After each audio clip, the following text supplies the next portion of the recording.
I'm glad this Mustang is so fast. If I'd have gone for any of those other cars, I'd be all the way back there. Lucky I went for the Mustang, so now I'm up here, right?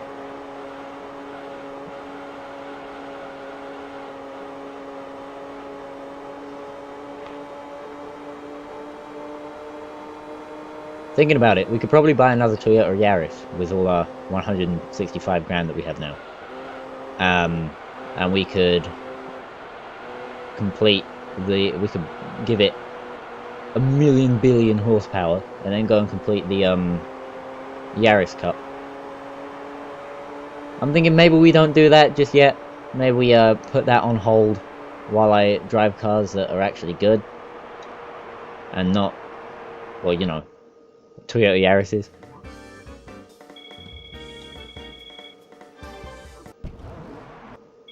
We've almost paid off all the mods we put on this car. And I think you win a Chevy Camaro for winning this championship. So once we get that, we could probably, I mean, I doubt we could sell it for how much the Mustang was worth, but we'll have paid off for quite a lot of the things we bought just now. So that would be nice.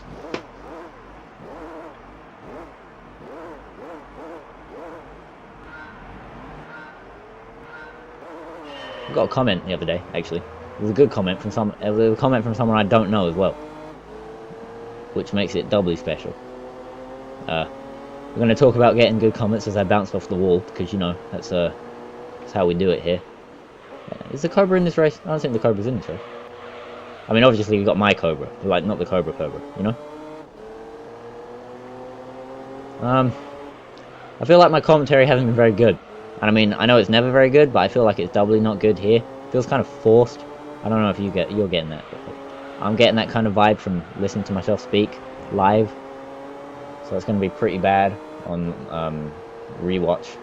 I don't really watch myself anymore, because I know that I sound awful. Back to the comment though. There are people that like it.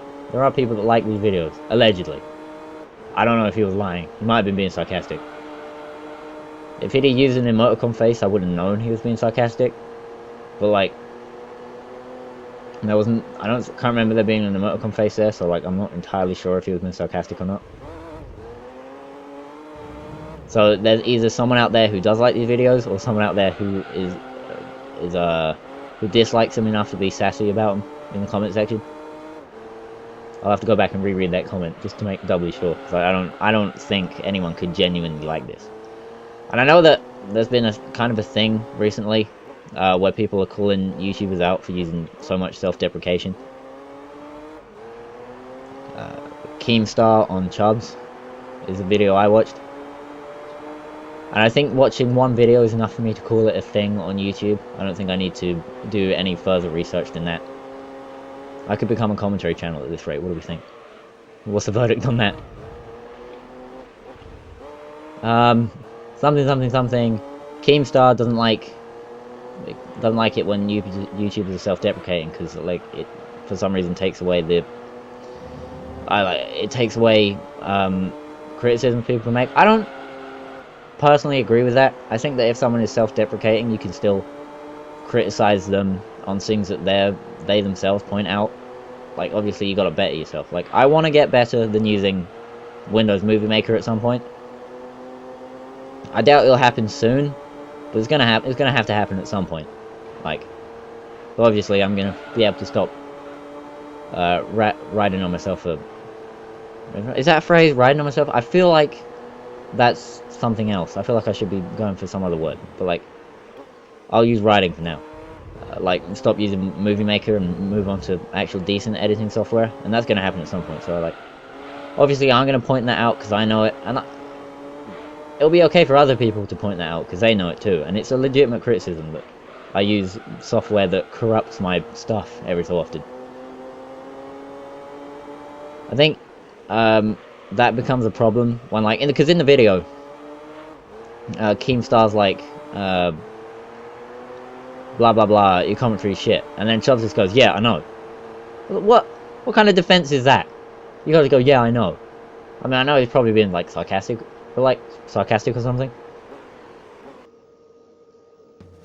But you can't just defend yourself by going, yeah, I know. That's not how it works. I'm sorry. I watch Chubbs, I don't watch Keemstar. That should tell you something about that whole situation. Probably. I don't know. I don't think that's surprising at all that someone will watch something that wasn't Keemstar. Or Scarce. God, remember when people were saying go watch Scarce? I feel like I've talked about this before, but that... Yeesh. I think it was Grade that said that. Grade A under A. What a bandwagon channel. Everyone bandwagon on it. And he bandwagon on other things. And there's another Mustang Cobra R, which I'm probably not going to be able to beat. Because, you know, we're both driving the best Mustang. Should I call this episode... No, that'd be stealing a joke from the Jars. And the Jars aren't even that good, I've realised. Kind of. I mean, I still watch them, sometimes. Like, it gets to a point where, like... I don't know. You know? Like, I'm trying to say something, but I don't know how to word it. Which is probably what scripts are for, but this is a gaming channel. We expect scripts on a gaming channel? You can't script a game. I mean, you can script a game. There's plenty of scripted events in games. I don't think you can script the Let's Play of a game, though. I haven't seen anyone do that. Yeah. I kind of want to see someone try and script the Let's Play of a game now. Just to see what that would be like.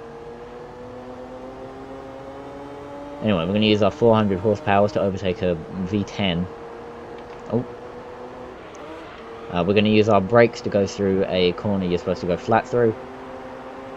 And then dive up the inside of a Corvette. Black Corvette. That looks like a bad guy's car. That's cool. Like, in black.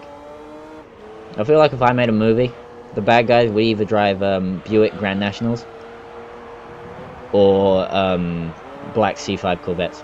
Like that one. The C6 Corvette is I think my favourite. The Z06 C6. I think that's my favourite Corvette because that's the first one like I properly saw in that Jeremy Clarkson video. DVD, sorry. The Good, the Bad and the Ugly. That one. Where he decides his favourite American car is the Ford GT X thing. Which I'm pretty sure was DLC for a Forza game at some point, but I can't remember which one. I know it was definitely in a game somewhere. I can't remember what. Jesus, if I could stop coughing for like 5 minutes. Thank you, Viper. I needed that speed back. Yeah, I can't even remember what it was called now. The GTX or something. I don't know. I remember it had no roof. And it was like an improvement in every way on the Ford GT, but like it didn't get out to customers or something. Because like it was only a special edition or whatever. I don't know. I can't remember the story.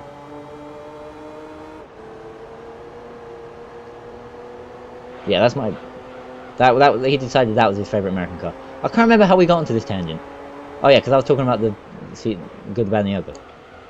Which is I haven't seen the movie of that. I doubt...